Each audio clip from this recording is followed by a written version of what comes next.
Hey everyone, I'm Shaylin with Reedsy, and today we're going to be talking about literary devices. Literary devices are tools that writers can use to express or emphasize various aspects of their story.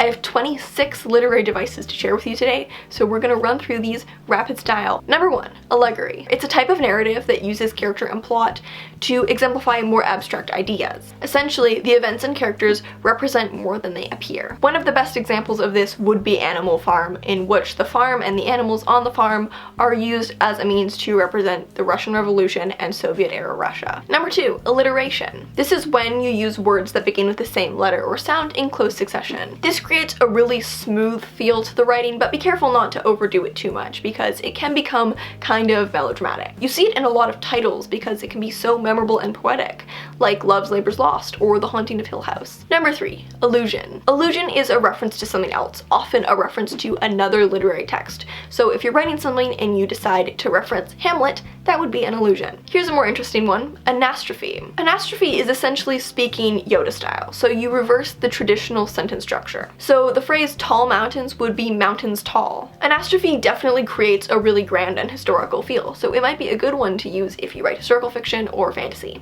Number 5, anthropomorphism. This is when non-human things, such as inanimate objects, natural elements, or animals, are given human traits and qualities. You see anthropomorphism in a lot of children's books or children's movies.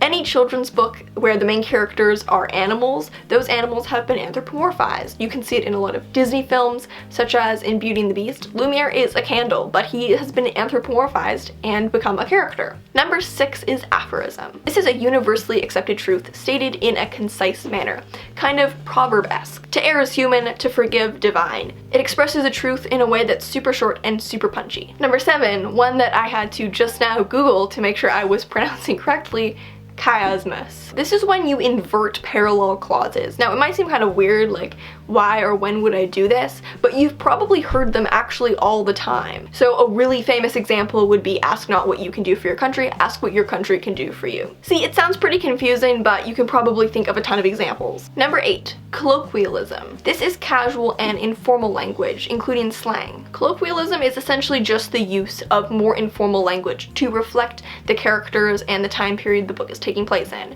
So if you're writing a book set in the 1930s, you wouldn't use modern slang, but it might also seem weird if you were writing a book set in modern times and all the characters spoke like it was Victorian England. Number 9, euphemism. A euphemism is an indirect way of mentioning something that's usually deemed inappropriate or uncomfortable to talk about. When people say that someone passed away instead of that they died. Number 10, foreshadowing. Foreshadowing is when an author hints at events that haven't happened yet. It's a way of setting up for a big twist or turn, so that when it happens, it makes total sense, even if you didn't see it coming. If you want to learn more about foreshadowing, you can check out the post on the topic that I will leave linked in the description. Number 11, hyperbole. Hyperbole is pretty much just a really exaggerated statement. So when people say that they're so hungry that they could eat a horse. Next up is Hypophora. Hypophora is similar to a rhetorical question, where a question is raised but no answer is required. However, in this case, it's because the question is immediately answered. So for an example from The Great Gatsby, do you always watch for the longest day of the year and then miss it? I always watch for the longest day in the year and then miss it. Number 13 is imagery, and if you want to learn more about imagery, we have an entire video on that, so I'll leave a link to that in the cards. Imagery is a way of appealing to the reader's senses through description to create a more rich picture. Number 14 is irony. Irony is a contrast between how things seem and how they really are, and there are 3 different types of irony. First of all is dramatic irony, which is when the audience is aware that something is going to happen to a character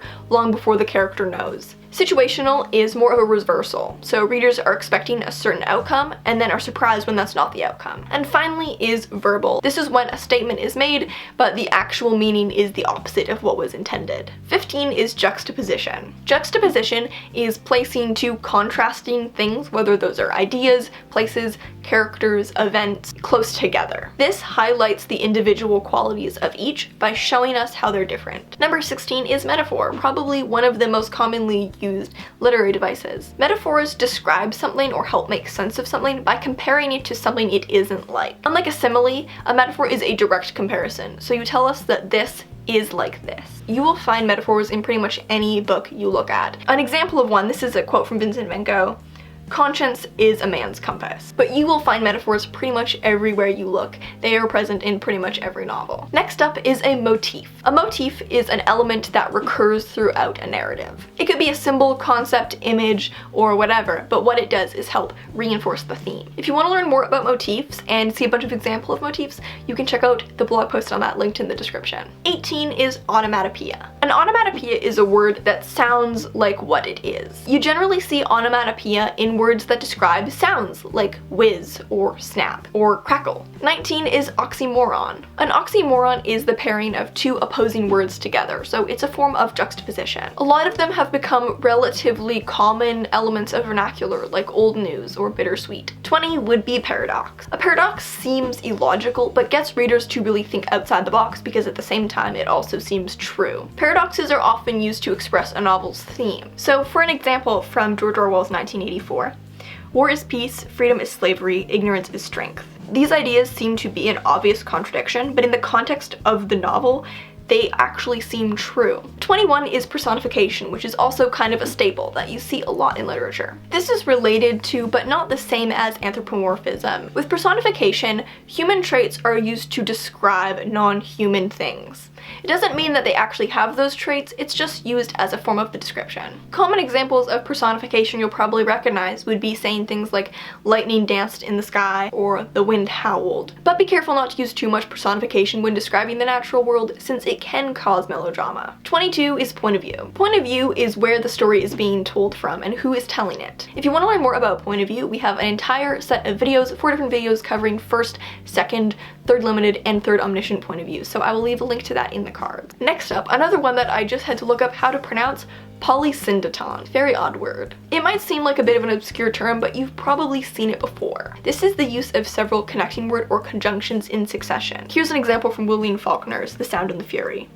Lustre came away from the flower tree, and we went along the fence, and they stopped, and we stopped, and I looked through the fence while Lustre was hunting in the grass. You've probably seen this kind of sentence structure before, the and hey, there's a word for it. 24 is satire. Satire makes fun of some aspect of humanity or society through exaggeration, ridicule, or irony. Satire can be an entire genre of comedy. There are so many satires out there, ranging from everywhere from Aesop's Fables to the Lorax to Slaughterhouse-Five. 25 is simile, another staple that you probably can't open a novel without finding. Simile is similar to metaphor. It's a comparison of two unlike things to express their one-like trait. However, a simile uses the words like, such as, or as to express the comparison, rather than just simply equating the two things with an is verb. There are so many famous examples of similes, but let's take a look at this one from Gone with the Wind. The very mystery of him excited her curiosity, like a door that had neither lock nor key. And finally, number 26, there's symbolism. Symbolism is when you use a concrete object to express something abstract. You could kind of think of it as one half of a metaphor. With a metaphor, we're told what something is, whereas with a symbol, we're only given one half of that, and we have to infer what it represents. So those are 26 different literary devices that you can use in your writing. Do you have a favorite literary device? Mine is, without a doubt,